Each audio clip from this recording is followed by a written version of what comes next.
भारत के इतिहासकार और तथाकथित बुद्धिजीवी हमें समझाते हैं कि क्षत्रिय और ब्राह्मण खुद पढ़ता लिखता था, पर तुम लोगों को शिक्षा नहीं देता था क्योंकि तुम लोग शूद्र हो।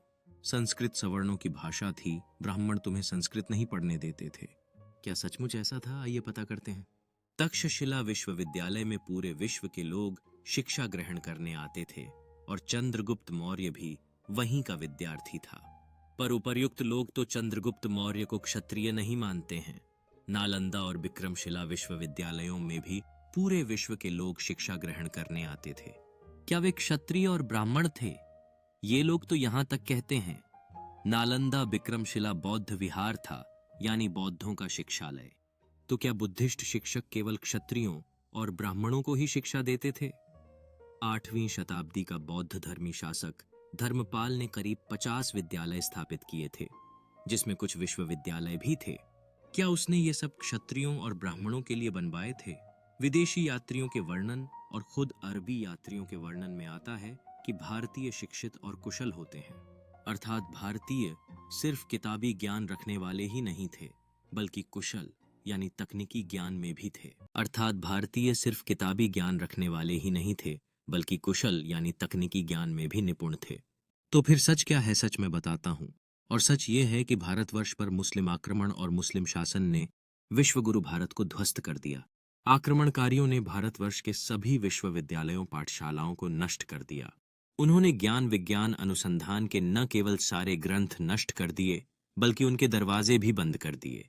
इस्लाम में शिक्षा अनावश्यक कार्य माना गया है और केवल कुरान की शिक्षा को ही पर्याप्त माना गया है। इसका कारण संभवतः यह था कि इस्लाम के प्रवर्तक मोहम्मद पैगंबर पढ़े लिखे नहीं थे। कांग्रेसियों वामपंथियों के महान शासक अकबर और अलाउद्दीन खिलजी भी अनपढ़ थे। इसके अतिरिक्त मुसलमानों के आदर्श मोहम्मद कासिम और गजनवी भी अनपढ़ थे। इसलिए वे जहां भी जाते पाठशालाओं और विश्वविद्यालयों को लूटपाट कर नष्ट कर देते थे। भारतवर्ष के तक्षशिला, नालंदा, विक्रमशिला सहित करीब 15 विश्वविद्यालयों को इन्होंने नष्ट कर दिया। परिणामतः 800 वर्षों के मुस्लिम शासन में भारत में शिक्षण कार्य लगभग ठप्प हो गया था। फिर ब्राह्मण और क्षत्रिय शिक्षित क्यों? इन विषम परिस्थितियों में शिक्षित ब्राह्मण और क्षत्रिय केवल अपने पुत्र किए। इन विषम परिस्थितियों में शिक्षित ब्राह्मण और क्षत्रिय केवल अपने पुत्र पुत्रियों को अपने स्तर पर ही किसी प्रकार शिक्षा दे पाते थे। फिर भी ब्राह्मण चोरी छुपे स्थानीय स्तर पर गुरुकुल बनाकर शिक्षा दे रहे थे। मुगलों के समय आने वाले एक यूरोपीय लिखता है, किसी बड़े पेड़ के नीचे गुरुकुल लगता था। विद्यार्थी जमीन पर मिट्टी में बैठते थे और मिट्टी में उंगली से अक्षर लिखना सीखते थे। दूसरी ओर ब्राह्मण अपने पुत्रों को संस्कृत और वेदों का विद्वान तो बना देते थे, पर उससे अब न उन्हें रोजगार मिलता था और न प्रतिष्ठा। थोड़ी बहुत उम्मीद होती भी तो नया भाषा अरबी फारसी ने खत्म कर दिया। परिणामतः ब्राह्मणों को छोड़कर आम लोगों से संस्कृत भाषा दूर और खत्म होती चली गई। फिर जैसे जैसे मुस्लिम शासन का भारत में अंत होता गया, गुरुकुल खुलने लगे। प्रथम नालंदा विश्वविद्यालय। नालंदा विश्वविद्यालय। हमें तो ब्राह्मणों का आभार प्रकट करना चाहिए कि उन विषम परिस्थितियों में भी, गरीबी और कंगाली की हालातों में भी, भूखे रहकर भी भारतीय सभ्यता संस्कृति की धरोहर देववाणी संस्कृत और संस्कृत ग्रंथों को कंठस्थ कर बचाए रखा। अब आइए आक्रमणकारियों द्वारा ध्वस्त किए गए विश्वविद्यालयों का सचित्र वर्णन प्रस्तुत करते हैं। नालंदा विश्वविद्यालय। नालंदा यूनिवर्सिटी। नालंदा विश्वविद्यालय, इसकी स्थापना गुप्त वंश के शकरादित्य उर्फ कुमार गुप्ताई ने किया था। तबकाते नासिरी के लेखक मिन्हाज उल सिराज अपने किताब में इस्लामिक आक्रमणकारी बख्तियार खिलजी के बारे में लिखा है, सिर्फ 200 घुड़सवारों के साथ बिहार दुर्ग नालंदा विश्वविद्यालय के द्वार तक गया और बेखबर शत्रुओं यानी छात्र और शिक्षकगण पर टूट पड़ा। उनमें 2 बड़े बुद्धिमान भाई थे, एक का नाम निजामुद्दीन और दूसरे का शमसुद्दीन था। जब लड़ाई प्रारंभ हो गई तब इन 2 भाइयों ने बहुत बहादुरी दिखाई। बख्तियार खिलजी को लूट का काफी माल हाथ लगा। महल के अधिकांश निवासी केशमुंडित ब्राह्मण थे, उन सभी को खत्म कर दिया गया। वहां मोहम्मद ने पुस्तकों के ढेर को देखा, उसके बारे में जानकारी के लिए आदमियों को ढूंढा, पर वहां सभी मारे जा चुके थे। इस विजय के बाद लूट के माल से लदा बख्तियार खिलजी कुतुबुद्दीन के पास आया, जिसने उसका काफी मान और सम्मान किया। पृष्ठ 309 ग्रंथ तू तबकाते नासिरी, लेखक मिन्हाज उल सिराज। कहा जाता है बख्तियार खिलजी ने उन किताबों के ढेर में आग लगा दिया जो अगले 3 महीने तक जलता रहा। नालंदा विश्वविद्यालय में करीब 1000 विद्यार्थी थे और करीब 2000 शिक्षकगण थे। तेलाहारा विश्वविद्यालय नालंदा विश्वविद्यालय से 40 किलोमीटर दूर है, जहां 2009 से 2014 में हुई खुदाई में अद्भुत खोजें की गई हैं। हेंत्सोंग और इत्सिंग ने इसकी चर्चा नालंदा विश्वविद्यालय के समकक्ष एक महत्वपूर्ण शैक्षिक केंद्र के रूप में की है। इसकी स्थापना संभवतः राजगृह के शासक बिम्बिसार ने की थी और हेंत्साग ने इसे अपने वर्णनों में 3 मंजिला इमारत के रूप में बताया है। यहाँ 1000 से ज्यादा शिक्षकों और छात्रों के बैठने का स्थान था, जो इस विश्वविद्यालय को ज्ञान का एक प्रमुख केंद्र बनाता था।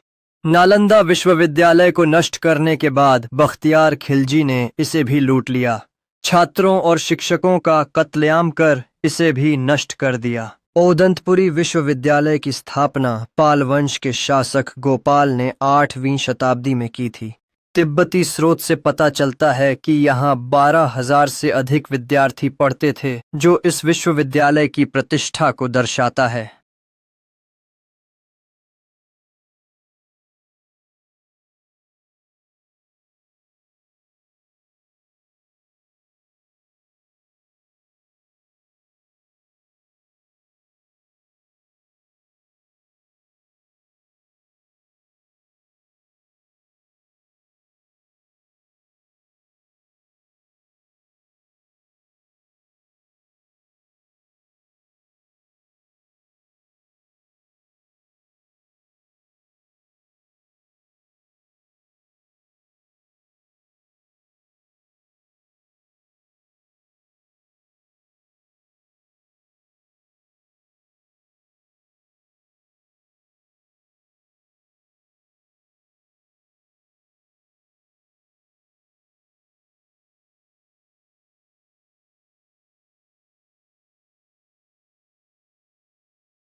पुष्पगिरी विश्वविद्यालय ओडिशा के जयपुर जिला में स्थित था।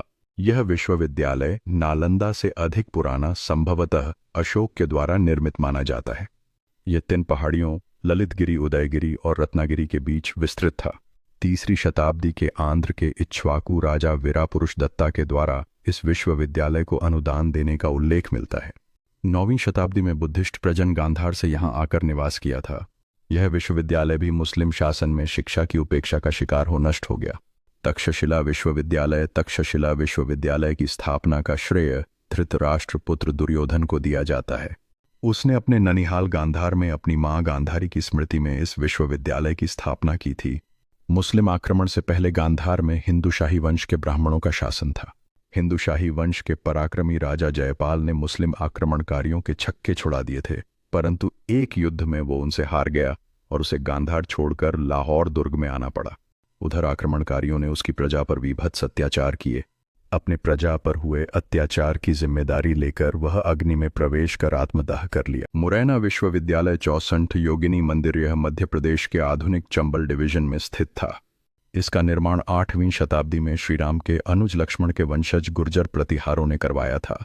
64 योगिनी मंदिर से प्राप्त जानकारी के अनुसार मितावली, पदावली और बटेश्वर मंदिरों के बीच यह विश्वविद्यालय स्थित था। यह विश्वविद्यालय स्थापत्य कला का शिक्षण प्रशिक्षण के लिए विश्वविख्यात था। मुस्लिम आक्रमणकारियों द्वारा या उनके शासन में यह विश्वविद्यालय नष्ट हो गया। कंठालूर शाला विश्वविद्यालय तिरुवनंतपुरम केरल में स्थित था। यह विश्वविद्यालय मंदिर समूहों के बीच 912वीं शताब्दी तक स्थित था। यहाँ 64 विभिन्न विषयों की शिक्षा दिया जाता था। इसे दक्षिण का नालंदा कहा जाता था। यहाँ अस्त्र शस्त्रों का भी प्रशिक्षण दिया जाता था। जगदल विश्वविद्यालय अब वारेंद्र उत्तर बंगाल बांग्लादेश में स्थित है। इसकी स्थापना पालवंश के शासक रामपाल ने 11वीं शताब्दी में किया था। तिब्बती स्रोत से पता चलता है कि यह उत्तर पूर्वी भारतवर्ष के 5 सबसे बड़े विश्वविद्यालयों में से एक था। अन्य 4 नालंदा, ओदंतपुरी, सोमपुरा और विक्रमशिला था। यह संस्कृत शिक्षा के लिए प्रसिद्ध था। यह भी मुस्लिम आक्रमणकारियों के शिकार। नागार्जुन कोंडा विश्वविद्यालय। इस विश्वविद्यालय की स्थापना बौद्ध संत नागार्जुन की स्मृति में किया गया था। यह भी बहुत प्राचीन विश्वविद्यालय था। उपलब्ध जानकारी के अनुसार यह विश्वविद्यालय 78वीं शताब्दी में सबसे अधिक विख्यात था। यहाँ विज्ञान, दर्शन, चिकित्सा, भूगोल आदि विषयों की शिक्षा दी जाती थी। यहाँ से सातवाहन और इक्ष्वाकु राजाओं के सिक्के और अभिलेख मिले हैं। मिथिला विश्वविद्यालय माना जाता है कि यह विश्वविद्यालय राजा जनक के समय से ही चला आ रहा था। यहाँ मुख्य रूप से वेद, वेदांग, उपनिषद, दर्शन, इतिहास, ज्योतिष, साहित्य आदि की शिक्षा दी जाती थी। उस प्राचीन विश्वविद्यालय के स्थान पर अब आधुनिक मिथिला विश्वविद्यालय का निर्माण हो गया है। इसके अतिरिक्त गॉडफ्री हिगिंस के ग्रंथ द सेल्टिक ड्रूइड्स के पृष्ठ 44 से 59 पर उल्लेख है कि भारत के नगरकोट, कश्मीर और वाराणसी नगरों में रशिया के समरकंद नगर में बड़े विद्या केंद्र थे, जहां विपुल संस्कृत साहित्य था। आपको हिस्ट्रिकल स्टोरी कैसी लगी? लाइक और कमेंट करके बताएं। जय हिंद।